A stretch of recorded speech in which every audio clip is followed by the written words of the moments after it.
Good morning everyone. Today you're looking at essentially a comparison video of the two Timex Deepwater Reef collections. The lifelong debate of Batman versus Pepsi, which one is the better one to go for. They do other ranges of watches in this collection. But yeah, so we're just going to be comparing these two for today. So I just knocked my camera. So a lot of these watches are very similar. They're based on the exact same model. So they're basically there's not really any differences apart from the sort of ones visible to the eye. You've got a 41mm case diameter with a 13mm case thickness. As you can see there. They both weigh 92 grams. And they both come with a 2-year warranty from the manufacturer if you order it from them. And both use a quartz movement with a guaranteed accuracy of plus or minus 20 seconds per month. I couldn't tell you the caliber because I trying to find the information on that. I'm not going to open the case backs either to look into it.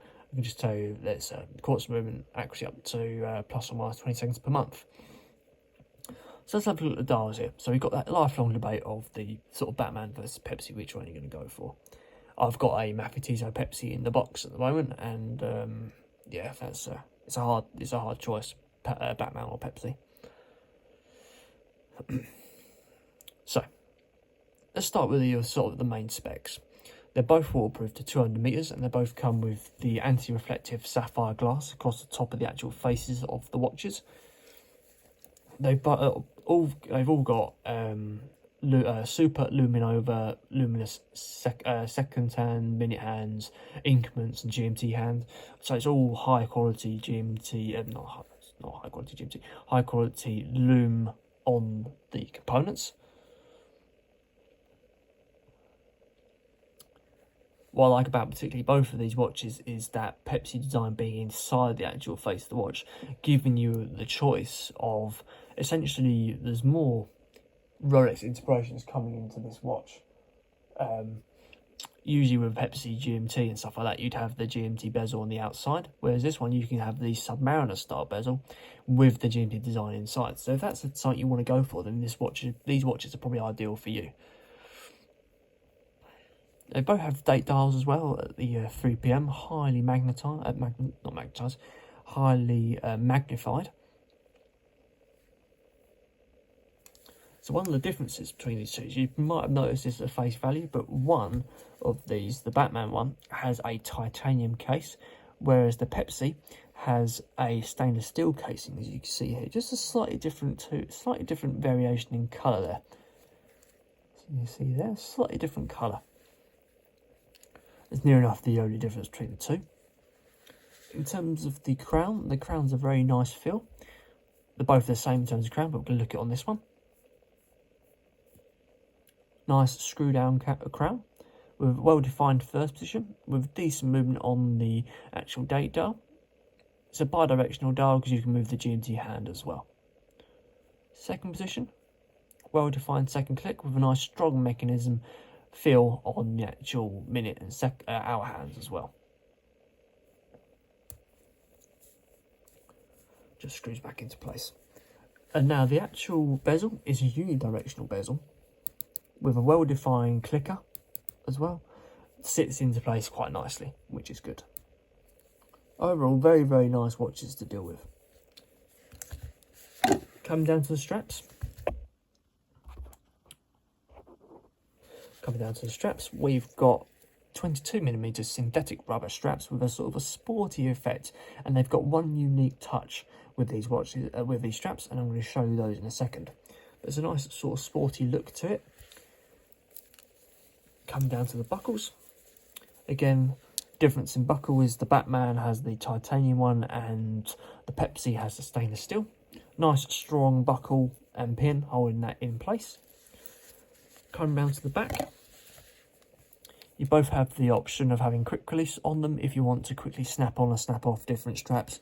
Now I think that's a great thing to add in for these, because often people are playing about the different colours that they have on a GMT. You can have black, you can have blue on either.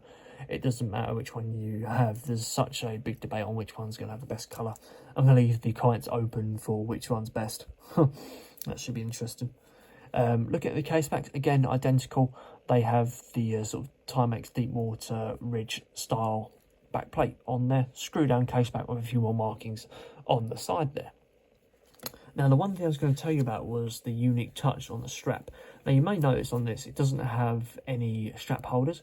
That's because when this is on your wrist, so I'll put this on my wrist now. Oh, move this. Take that off. I'll put this one on my wrist.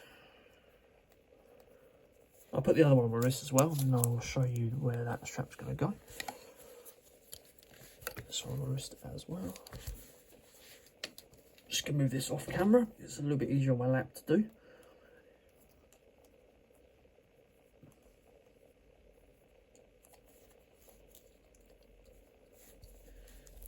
There you go, that's a little view of them together. But then speaking of the strap, where's this? There's no holders for this to go. Now this is what this little hole is behind it. Both straps have this, both models have these. It tucks in under here. Now one thing you got to do is when you're being careful with this is to allow for this extra tightness when you put this in here. I've got, when I have these on, these watches aren't really made for a really small wrist. I've got around about a 5.5 or 6 inch wrist here, or it might be 6.5. I can't remember. I think it's about 5.5 inch wrist. Let's go with that actually. And that's when bound tight. And I'm on the tightest setting. When it's on the tightest setting, it's just right. But then when you tuck this strap in here, you're going to have that extra tightness added in. So that tucks it back into place. And it's all hidden away, as you can see there. You can opt to have a normal strap put back on, or, well, not put back on, but you can opt to have a change of strap if you want to, and not have that. You have to obviously pay for one. But yeah, it just tucks into place. So this is it without, and this is it tucked in. But the one thing you've got really when you're trying to pull this out is it's quite difficult to pull that out when it's tight on your wrist. It depends how you wear your wrist. If you wear it tight like I do, it can be quite a pull to pull that out, and it can sort of pull against your wrist and cause a little bit of discomfort. Not a lot really. It doesn't hurt. It's just it's a little more difficult to take these straps off because you've tucked them away under there. You can leave it like this, but I just think it's a little bit untidy. But that's one unique thing you get with these watches. You get that style strap. So there we go, guys. That is the comparison of the Timex Deepwater Reef Pepsi and the Titanium Batman.